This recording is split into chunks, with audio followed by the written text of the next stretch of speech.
Well, hey y'all, whoever's tuning in, thank y'all so much for joining and viewing the Future is Us's 5th anniversary show. This is like the closing reception for this exhibition that we have behind us, if you can see.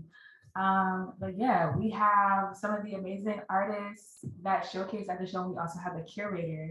So I'm gonna be emceeing with some questions. We have curator Isa Matisse, woo, artist Riley, ooh, artist Ziera, my apologies, Ziera.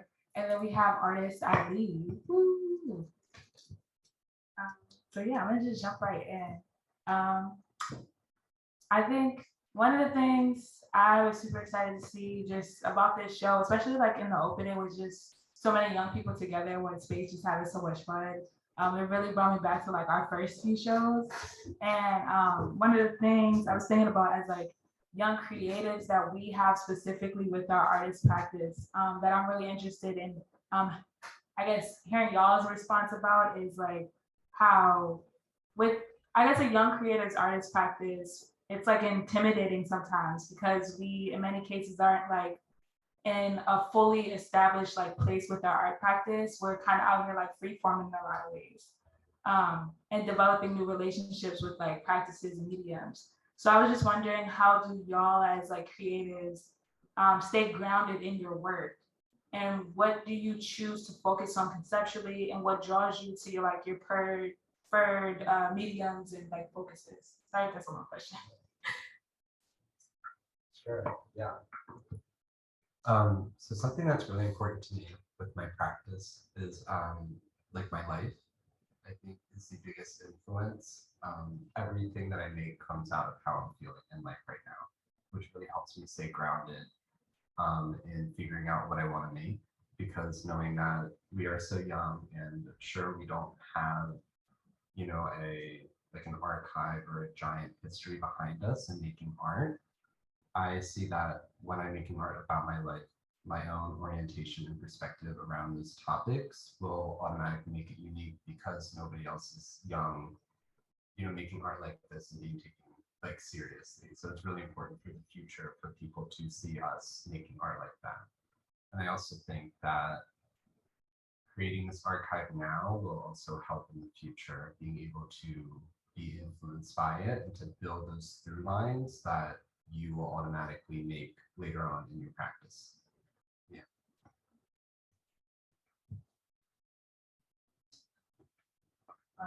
For me, it's always just been not seeing myself in art. I've always just wanted to create a space not only just for me, but for those before and after me, just so I feel like we can do this. With me being in art school, it's always, a bunch of white people that they teaching about, and then maybe a sprinkle of one or two black or brown people. It's just like I didn't get into this to see them. I see them everywhere. Everything is about them. I want something that reflects me and makes me feel bad about myself as I am. Could you like repeat the question? Yeah, sure. Where do you get your driving like inspiration and focuses from? Okay. I think most of my like inspiration comes from like just living like what I think throughout like day to day, like when I'm by myself mainly, and just like I don't know. I feel like it just comes naturally for whatever it is, and I'm like randomly thinking like I should do this, or I just randomly have an image in my head that I want to like convey, like if that's like through like painting or like photography.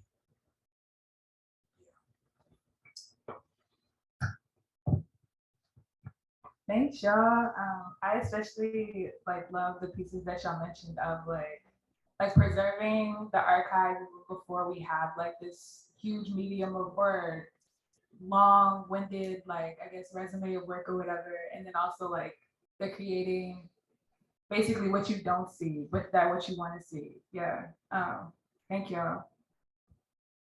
I guess with that too, I was also kind of wondering like where. Or actually, I'm gonna leave that question for later. But speaking on more so the aspect of creating to see what you want to see or like what you don't see, I was so excited to sit and talk about y'all's work specifically because I feel like there's like a lot of themes of like identity and selfhood within like all of y'all's works. Um, it seems like y'all are like really interested, especially like I'm really grateful that we have y'all as artists sitting here today because y'all's work thematically are very like similar.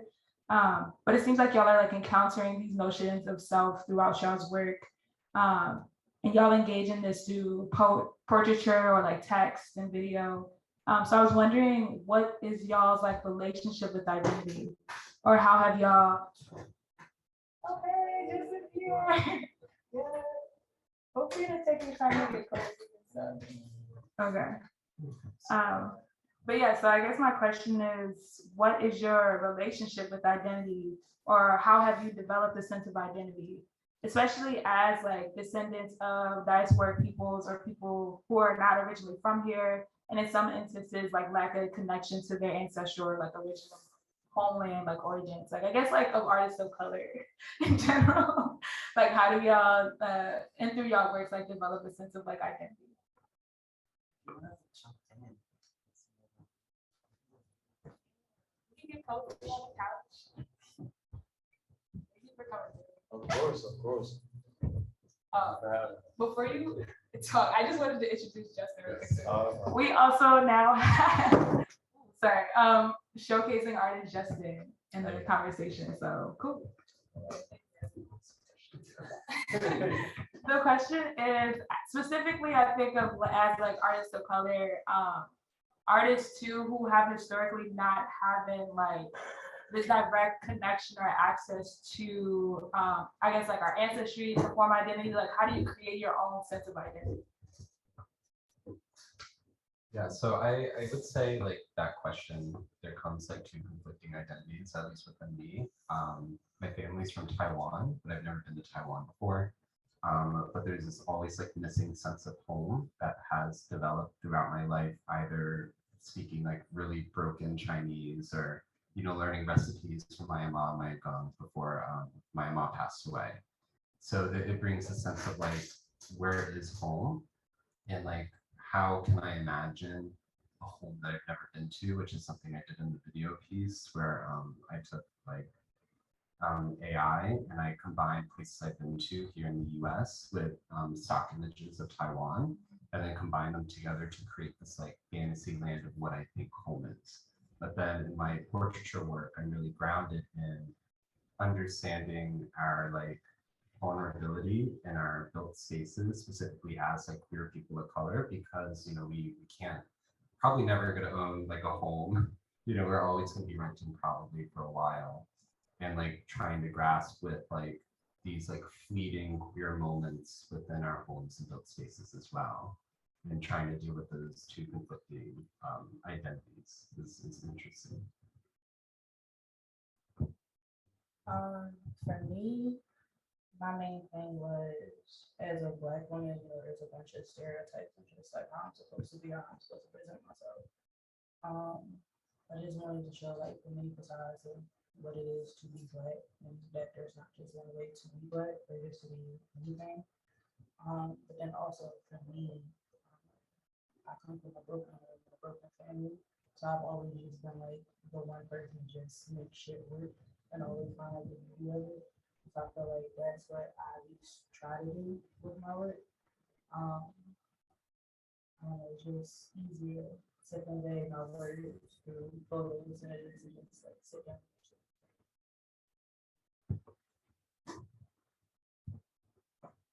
I would say, for me, like understanding self-identity comes from both the understanding and the misunderstanding of family. A lot of my more current work derives from pieces of artifacts that are coming from a person who I can no longer talk to because they died really early in my life. And it seems like a trend in my life where I'm having these connections with people who I'm interested in, who I can't talk to in the same like sense. So I guess my identity comes from seeing myself And like those artifacts, like the pieces that I have on the wall, come from photographs from my uncle who died when I was like around like 12. And he was a really prolific photographer in Philadelphia. And before he died, he gave me his archive of photographs that run from like 1970 to 1984. And he also gave me his film camera. So he saw something in me at a young age and be like, you're not going to find any of this interesting, but later on in life, go through some things and see what you can see. And I feel as if that, especially being Black in this country, it's like the only people we can really have connections with is our family, like like the family, what's the word for it? Kind of like motif in Black families is this idea of just like being so either like interweaving, like connected, or completely like dispersed and like broken. And it's like one of the two. So I feel like understanding family kind of calls for like understanding like myself in a lot of ways. I feel like I don't ever like intentionally like put like any of my identities in like my work, but I feel like that is like it's bound to happen just because like it's me making the work. But I think one of my like actual intentions is just like somebody who like with my identities to like look at my work and be like, this is cool, or like I like this, or this looks nice.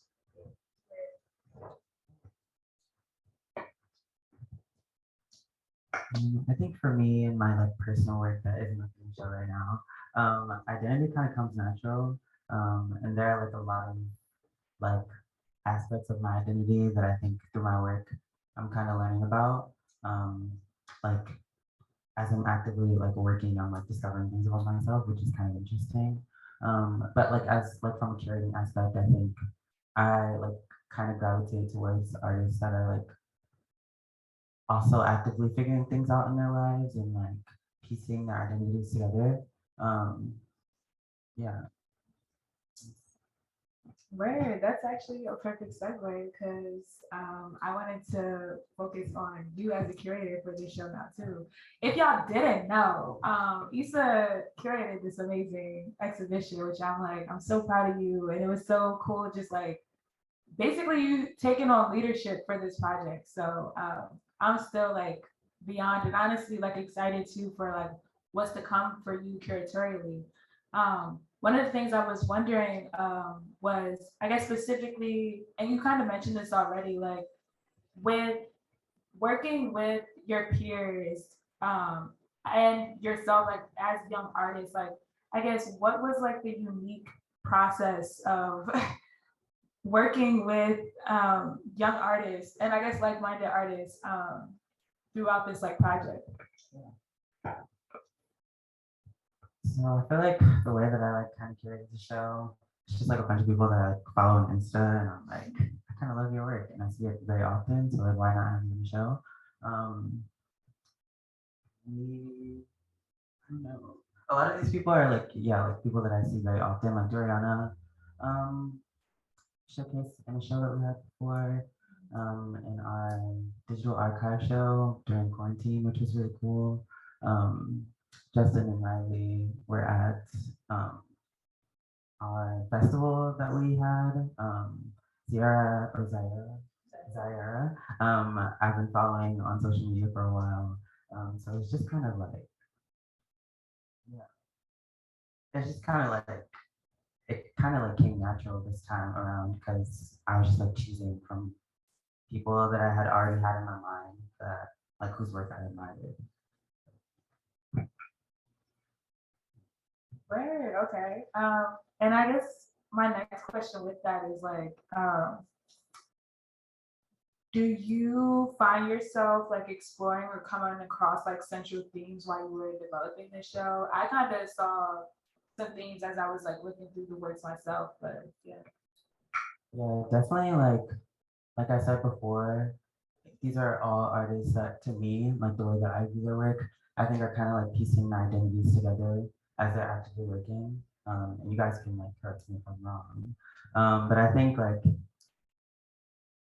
that's kind of what like most artists are doing whose work like focuses on identity at least. We're all like kind of actively trying to figure it out. Hello. But yeah.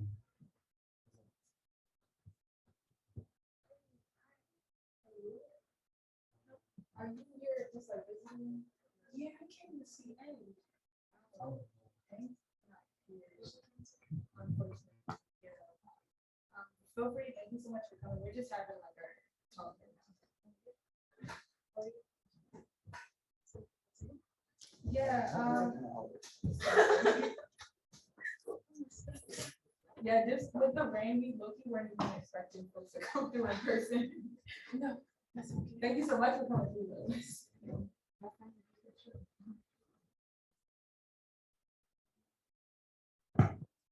Okay, work, yeah. If it's cool, I would love to just ask some of the showcasing artists some individual questions, starting with Ziera, if that's cool. You can hold the mic. I'll just project my voice. Okay.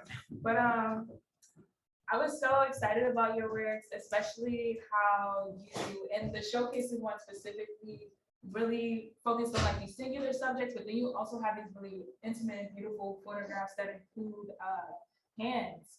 And it looks like, and from what I'm assuming, it's like this intergenerational like piece where there's basically a subject that's younger, clearly, and then there's a subject that's older, like through these hands, you can tell that. And I was just wondering, like, what was the inspiration behind making the hands of these two, like, folks of different ages, like, as the subject? And like, what did you want to convey, like, with that? So that picture was me redoing my grandparents' 30th wedding anniversary outside of the church they got married at.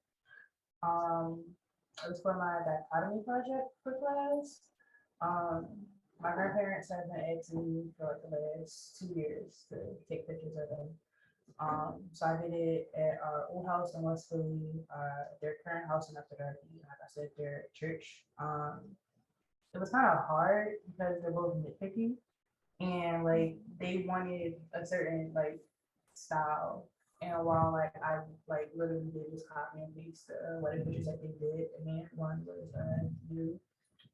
Simply because for me, they're my first insight of like what love is and what love can be. And just been through what I've been through and just seeing like the climate that the world is in, just like it's hard to lose like a long lasting couple like that. And it's not to say like their relationship is perfect or it's always been perfect, but that a bond like that can last that long, and then like be at the exact spot that they were at, just to see like the small changes, but like nothing really changed like on the root of it. That was my main goal for getting those pictures. So beautiful. Thank you so much. The other thing I was wondering too about your work was, I really see like the sun as like a driving feature, whether it's like the sun shining on the subject or like that like from the subject. And I was just wondering what drives you to incorporate like natural landscapes into your work, like the sun, the trees and grass, as backgrounds for your subjects. My main thing for that was people don't know how to like people, and while there is a lot of technical stuff that goes into it, like with using studio lights, it's not that hard if you care. Like it's really just twisting the ISO, putting the aperture, and like really putting in the work to make them look good. Especially with like these latest like fashion shows and stuff like that. When it comes down to like doing hair, like it's always either shitty or they didn't just try hard enough. And with my work, I feel like that's my first priority, the first thing I set up. One is a representation of me and my work, but then two, like I'm not gonna have the person that I asked to be a model to just stand there and then I'll come with shitty or they're not like enjoying themselves. Always pride myself in making sure that the person that I'm shooting is happy and comfortable. And I feel like for you to see a reflection of yourself and like you look ashy or like, you look light skinned, but you dark as shit. Like that's not cool. So I always pride myself in making sure like the environment is cool and like complements them, and then like the lighting itself is like, you know, doing the best that it can. Thank you so much. I also wanted to ask the other photographer, Ali, so while Ziera has portraits of subjects like by themselves in the show, I noticed with your portraits, the subject is almost never alone. And for specifically these portraits, there's like always like these duos and there's two people. So I was just wondering, what's the significance of involving multiple people together in your work? I don't think that was on purpose. I think like my whole like intention is to like just make photos that like I think like are like cool. Like and usually with like my first photo shoot that I did, that's not even up there. Like the whole like theme of it was like to have like this one person that looked like the main character. And I like was gonna have that in like just that specific photo shoot, but then I ended up like carrying that throughout like I feel like the rest of my work. And it's like a little less showing in there because he's talking about like the duels and whatnot. But I think I always try to have like somebody who like stands out or like that's what my goal was. Yeah, okay. I also know too with your work, you tend to mainly have your friends as subjects. And I was wondering, does having your friends as like the subjects of work ever lend to your photographs becoming a collaborative process? Yeah, like what does your process look like when it involves capturing photographs of people like you intimately know? I think it's a lot easier because one, when I like think of like an idea or whatever I want to do, I have a model in mind. Like I don't just like have like a random person. I have like somebody in mind. It's most likely gonna be somebody who I'm cool with. So it makes it a lot easier. And like they can like since they know me, a lot of times they can know what I'm going for when I like describe a little bit to them. And it just like breaks like a barrier of like you may not know how I'm thinking right now. Like if you're around me all the time, you're gonna know like maybe what I mean when I say like I want this or this is what I'm looking for. Thank you. You can pass the mic to Justin actually. Questions. What's up? What's up? One thing I was really excited about was your process, like your printmaking process, because we briefly talked about it, but I know that you kind of like developed the process of your own. Could you like talk about that a little? Yeah. So I'm a printmaker, and anybody who does printmaking knows that it's just very just process heavy. It's like it's art, but I kind of look at it like science. Like in school, I really wanted to like be a nurse because of science, and I've always just been like really interested in it. So I kind of liked printmaking because it kind of takes art practice and science and like the scientific method and like kind of puts them together in a lot of ways. But for the pieces, I think you're talking about the CMYK screen prints that I have. Printing on wood is really hard, and then printing a CMYK, which stands for cyan, yellow, magenta, and black, which are the 4 colors that will make up a photograph. So whenever you take a photograph, it has those 4 colors in it, and if you take different exposures of light and then burn that into a screen and print them onto a surface in that order, you'll pretty much print the photograph. So from understanding that, I wanted to test out really my abilities and what I can print on. And that's kind of what I've been most recently interested in, because I do wood carving too. But for these, I made my own registration system, like by hand, because you can't really print on wood. It's like meant for like t-shirts or like paper or like fabric or like whatever. So I made my own registration system and just kind of said, do it. So I did it. I don't know.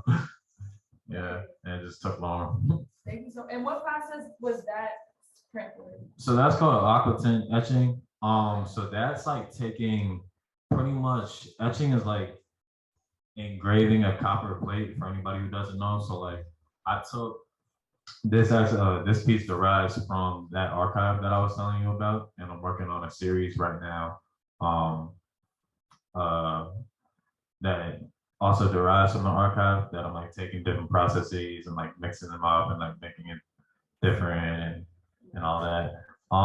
But pretty much occitan etching is when you take a copper plate and you make like a regular drawing and then you transfer the drawing onto the copper, but instead of using like hatching like with a needle, like engraving it into a needle, you're using chemicals and you're burning the metal off of the plate.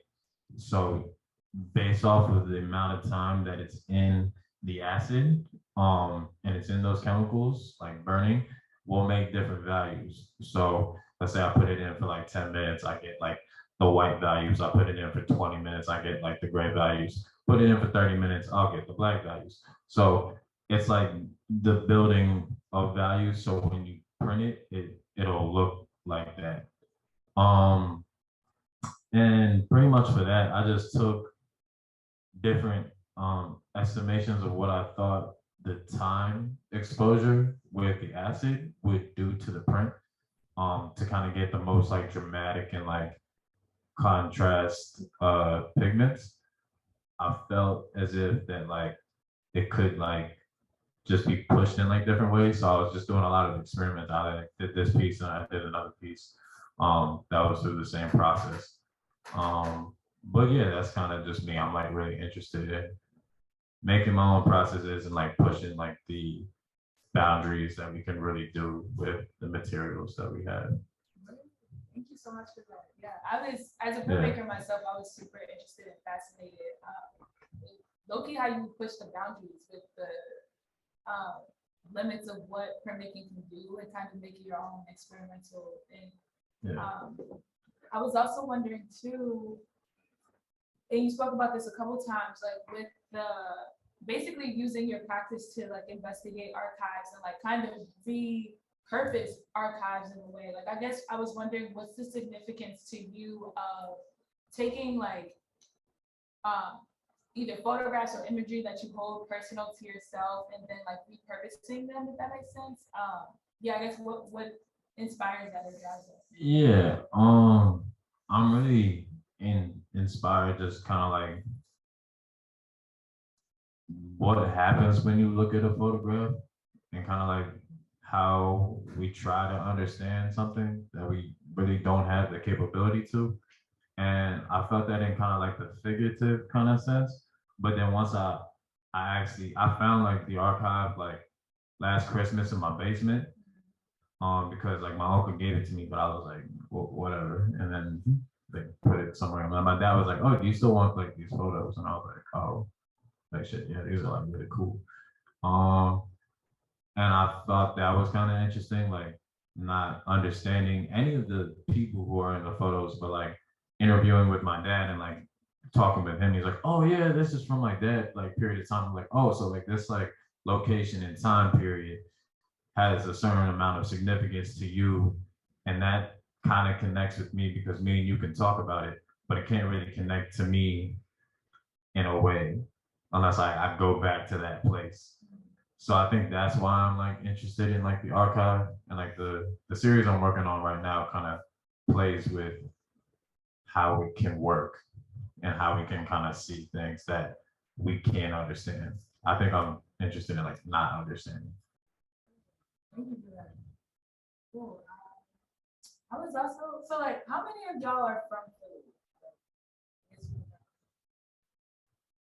Okay, cool. I was wondering, because I think too, I guess I'm just really interested in how that, basically like where you're from ties into like that perspective. I see for your works, especially like the ones that are showcased, like these young subjects, and I was just, I guess just like interested. Well, for me, I'm not even from Philly. Like my parents are from Philly. Like I have a direct connection to Philly because all my family is in Philly and Atlanta. So it was either I was growing up, I was in Philly or Atlanta. So I felt like even me not understanding Philly as much as someone who like grew up here, like gives me that more like liability to like mess around with it. Because like how I see like a picture of Chestnut Street of like my uncle and his old friends like hanging out and then use that and then go back to Chestnut Street is going to be completely different how you feel about it. So like I feel like me not having that understanding goes back into the work, which is why I'm so interested in it. I love that. Thank you so Yeah. much. For that. Like location is pretty much like all that ties into like what I'm trying to do right now. And I feel like I can see that in here too. Yeah, I have a couple of questions for Riley. I'm not going front. I was really excited about your works, especially just because I think conceptually and the way that you did your video works was something that really I think spoke to me personally, and also in like my personal art practice. One of the things I noticed was the use of text in your video work, which was also something that was interesting to see in connection to the poem that we have on YouTube of Ayula's work. But I think both like the poem and like your video work negotiates different aspects of self-worth. But I think with you specifically, you're like kind of discussing more of an expansive understanding of definitions of like what it is to be a self. And I think it extends beyond like something that's just like self as a singular person. So I was just wondering, could you speak on why you're interested in exploring the self as not singular? If that's not a reach. I mean, I do agree. I agree. I think reaching like just like instantly thinking of like the Walt Whitman quote, like I contain multitudes is like something I like follow a lot. Because it's I always like go back to this understanding of orientation in which you know like I view Taiwan from a very particular orientation, which is like I've never been there, but yet it is somewhere that feels like home, or it's somewhere that is like calling to me. But to look at it in that direction and like this kind of like yearning and desire that comes within me is like me facing Taiwan as a place. But then if I shift my orientation, let's say like theoretically like 45 degrees, I shift it. Next thing you know, I'm looking behind me and I'm understanding, wait, how did I get here to America in the first place to understand why my family left Taiwan in the first, you know, originally, which then kind of changes and evolves into these different ideas of selves of the past self of like my family left Taiwan due to the war and due to the tension between China, whole history there. But it's like that kind of like multitude of simply orienting yourself and you're starting to realize that there are more histories or more through lines or more perspectives that suddenly revolve around an object that comes across as flat when in actuality it's not, you know? That's so beautiful. Thank you for that. Yeah, thank you. And then one of the other things I noticed was like with both your photography of interior spaces that are like to me it seems like representative of people, and then your video that includes like these outdoor landscapes. It's almost as if like you go inward to go outward in subject, and a conceptual like exploration of self and identity. So I was just wondering, how do you see your works of interior spaces complement your work that is focused on like this outward relationship to the larger world and like the larger environment? Yeah, I do think so. It is like a paradox, like as you said, in which it's like I'm looking within these interior spaces, but I think because these interior spaces are like fleeting, temporary moments, suddenly there's something so like expansive about them. Realizing that like when documenting these spaces, that like they're I don't know, like they're so fleeting, like they're going to be gone within a year once you release this up, and realizing that like documenting these spaces now creates an expansive history that you know like what doesn't really exist. So it's this like kind of it's this like I think a lot in like queer art and also like art just that's anything that's like not white.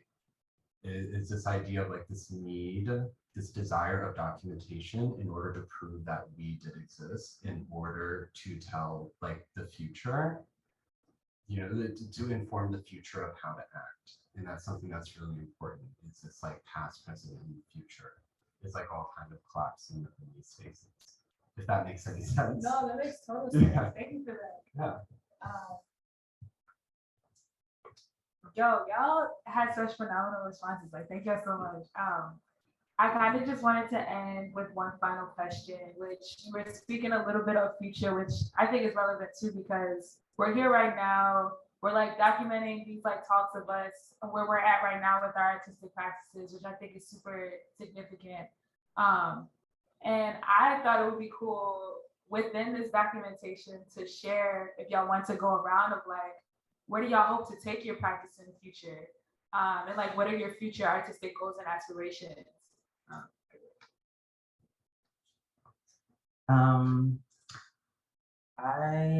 It's hard for me to dream past like what's gonna happen tomorrow. Like I can like barely think of like what I am planning to do tomorrow. So I don't know. I have pretty big dreams though. And I think that's why it's hard for me to like dream onward.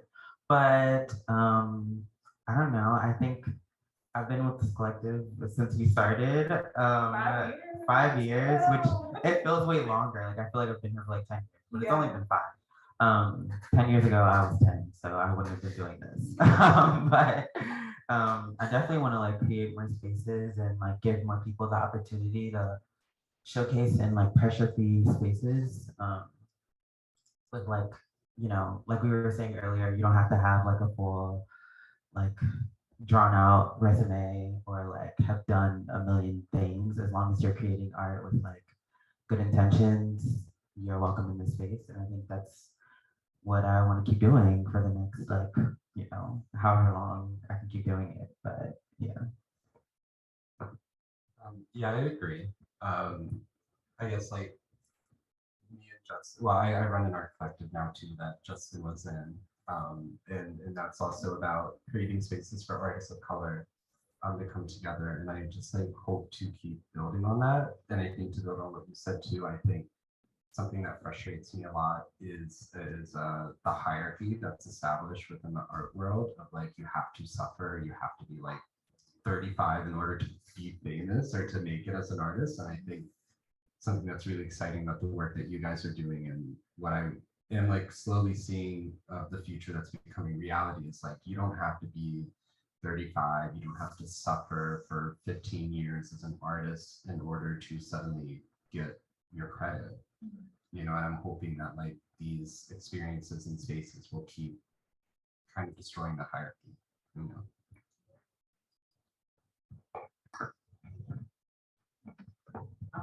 For me, it's kind of something Isa said, but it's kind of hard for me to just look so far ahead and still like feel like comfortable with myself. I know I don't want to stay put in photography. Not to say like I want to walk away from it completely, but there's just a lot of other artistic things that I do outside of my photo work, and I want to find ways to incorporate that into it. But honestly, if I could have a growth like Tyler, I feel like that would make me like not necessarily whole, but more stable. And his growth has just been like exponential, and it's hard to like really track it and see like where he's going to go next. And I feel like Tyler the Creator. I feel like if I can keep my artistry on that type of line and just like not only keeping my supporters on their toes, but myself, I feel like that'll make me feel better about doing what it is that I'm doing. Real quick, I'll talk. But the only reason why I left that collective is because I graduated. It was like it started off as a school thing, and it's like been like run as like a school thing for like a while. We went to the same school. We was working in a collective. Let's be clear. There's no shade. There's no shade. There's no shots. Shout out to Artists of Color. You know what it is. But anyway, to answer your question, I think I do have a lot of aspirations and not only my work but also like in like my career like moving forward, but mainly right now is not only to think of how we build these spaces to kind of combat the challenges that happen for artists of color, to be in galleries and exhibitions and curatorial types of spaces, and the um uh the the issues within why we're there in the first place, and how we kind of are seen as like a trope or a commodity in those places. But in terms of my work, I think I want to challenge myself more on how I'm doing that and how I'm depicting the people that I choose to, and allowing it to exist beyond what it's expected to be. I think that's like my number one goal right now, is to allow it to, like, as you were talking about, like have multitudes and have different viewpoints of what am I using technically in my visual skills to combat with like the thoughts and like the ideas that I have that exist more in the abstract. I think my end goal is like to be like, I think like famous enough to like people can like recognize like my skill and whatnot. And I want people to like draw inspiration from me and like start their own work like with my work in mind. I think that would be pretty cool. And I want to like improve enough to the point where people can't ignore my work.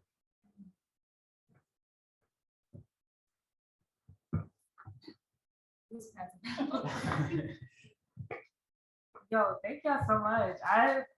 I'm like filled with like joy right now from this like really dope talk. So thank y'all. Before I guess I conclude things officially, did y'all by chance maybe like have a question for each other? Maybe? If no pressure, I was just wondering because I know we got a little bit more time. I'll turn it off. I just turn it back on. I actually got a question for you based off what you just said. You were talking about like improving, and I think it's always good just to see and understand where you are right now, but then also see like a pathway for yourself, or like what's like the end goal and like improvement. Do you have like a dream project, or are you working on something right now that you would like classify as like a dream project that would like push you to the next level? I think that just like kind of, I think like my first photo shoot that I did is kind of like something I would want to redo given like my skills that I will have in the future. And I'm like obsessed with like the theme of it. And I think like if I can like, I like how it ended up, but I think it could be better. And I think like if I get good enough, then I can actually have the exact picture in my mind. And I think that's like an end project right now. Cool.